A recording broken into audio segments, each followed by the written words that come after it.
Hi, I'm Colin Wayman. My pronouns are they, them, and this is part two of my Pride Month series, Things I'm Proud of this Pride Month. Today, I want to talk a little bit about my relationship. I'm extremely proud of it, but before I get into that, let me tell you a little bit about my sexuality.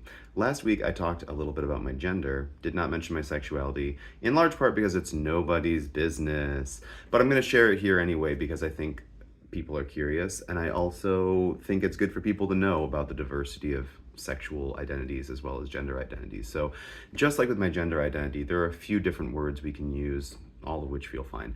Pansexual, that's one.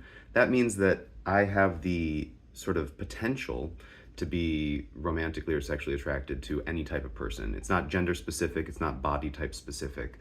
But I don't use that word that often because in practice, what matters the most to me is a feeling of safety and a feeling of sort of personal resonance. And so, one of the main reasons I was able to pass as a straight man for most of my life, even though I am not, was because I'm almost always attracted to women and femmes because they're safer. I feel safer around women and femmes, feminine people, than I do around men, certainly cis men. That said, I'll be super clear. Yeah, I've had big old crushes on straight cis men and gay cis men and all types of people. It took me a long time to accept that, and so I think it's really cool to be. It feels like something I'm proud of to be like, yeah, all sorts of things. So the other two words that I would use to describe my sexuality are lesbian. Culturally, I'm a lesbian. Most of my friends have been lesbians most of my life. Really should have cued into that earlier. And the other word I would use is T for T, trans for trans, because if we're getting to the heart of it, it's hard. It would be hard for me to imagine myself being romantic or sexual with someone who hasn't done a lot of gender introspection. That's just such an important part of who I am that I tend to feel a little bit withdrawn around people who are just cis and they're just like, yeah, no, this feels fine to me. So, again, none of this is anyone's business, but I just thought I would share these things so people know. And now I want to talk a little bit about my specific relationship with my partner, Ija. We've been together for a long time, since 2012. And when we got together, I was not out. And the transition of coming out, whether it's sexually, gender, both, all of the above, can ruin a lot of relationships. And I'm really proud that our relationship, it's not like we weathered a storm. It's like we realized that we were in a different place than we thought we were.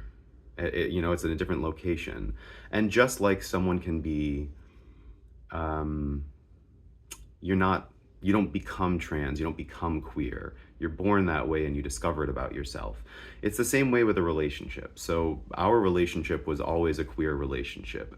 And those of you that may know my partner in real life, I'm not gonna speak for her, but I did check, and it's okay to say these two things. One, she's not cis, and two, she's queer. So if you want to ask her about that, you can. But so we were always a queer relationship and a lesbian relationship. We moved in together after being together for like 4 months, which was partially circumstantial, but it was also a very lesbian thing to do. U-hauling. And when I came out, in the process of coming out, I shared with her. That's the type of relationship we had, that I was like, these things are giving me a lot of pause about myself and about my relationship to the world. And I mean, we have absolutely had strife in our relationship, but I gotta be honest, not a huge amount of it was because of my gender. I think people who know me have always known that I'm not exactly a man, whether they could articulate it that way or not.